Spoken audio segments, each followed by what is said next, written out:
जैसे पहले कार्यक्रम समाजवादी लोग करते रहे हैं, उसी तरीके से आज जयप्रकाश जी को संपूर्ण क्रांति के नायक के जन नायक नेता के लिए हर वर्ष हम लोग आज की तारीख में आते थे। और ये कोई पहली बार नहीं है कि इस जेपी समाजवाद म्यूजियम में हम लोग माल्यार्पण करने पहली बार आ रहे हों, लेकिन पता नहीं सरकार टीन की शेड लगा करके, टीनें लगा करके, दरवाज़ा बंद कर करके, ताला लगा करके पता नहीं क्या बताना चाहती थी।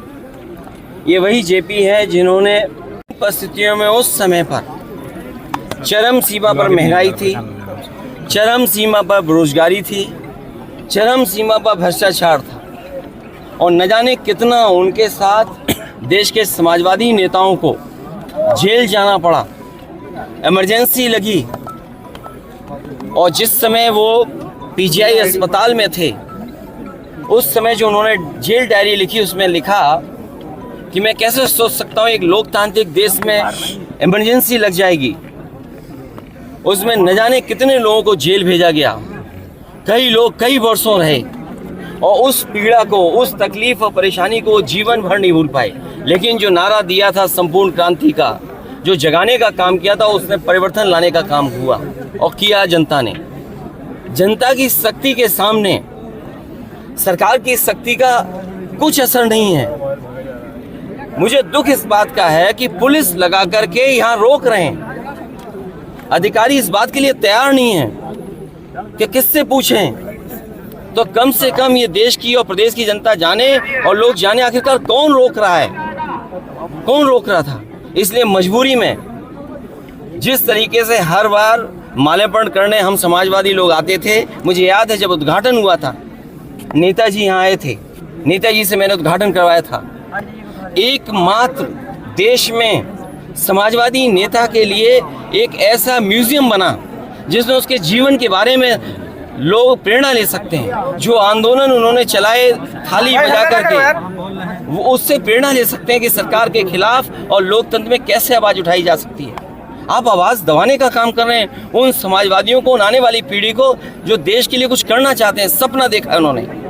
ये वही म्यूजियम है जो पूरे उनके जीवन के बारे में बताता है, उसको बंद कर रहे हैं। अपनी कौन सी नाकामी छिपा रहे हैं, अपनी कौन सी ऐसी चीज़ छिपा रहे हैं जिससे जनता को नहीं आने देते।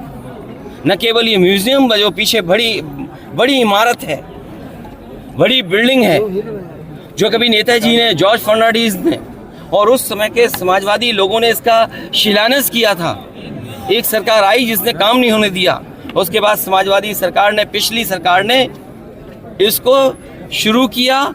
और न केवल भारत में, बल्कि अगर ये बिल्डिंग बन करके तैयार हो जाती तो दुनिया में एक पहचान बनती बिल्डिंग की कि हाँ, जेपी के नाम पर, जिसने इतने बड़े देश के लोकतंत्र को बचाने का काम किया, लोगों को जागरूक किया और एक आवाज़ दी उन्होंने। और मुझे लगता है कि देश की जनता को एक बार फिर इस सरकार की ताकत के खिलाफ लड़ना होगा और बिना जनता की शक्ति के लोकतंत्र, समाजवाद और सेकुलरिज्म बचने वाला नहीं। जो आवाज़ उन्होंने दी थी संपूर्ण क्रांति की, मुझे उम्मीद है कि सभी समाजवादी लोग मिलकर के आने वाले समय में लोकतंत्र बचाएंगे, समाजवाद बचाएंगे, संविधान बचाएंगे और उस संविधान को बचाएंगे जो बाबा साहब भीमराव अम्बेडकर जी ने हम सबको दिया है। और जिस समय बाबा साहब भीमराव अम्बेडकर जी का दिया हुआ संविधान इन्होंने बदल दिया, उसी दिन समझने हमारी आज़ादी भी ये लोग छीन लेंगे। क्या लगता है सर, क्या कारण हो सकता है आज के दिन माल्यार्पण कहाँ तक जाएगा, कब तक जाएगा? पत्रकार साथियों, उसमें तो आप में से भी बहुत से ऐसे लोग थे जो इस आंदोलन में जुटे थे।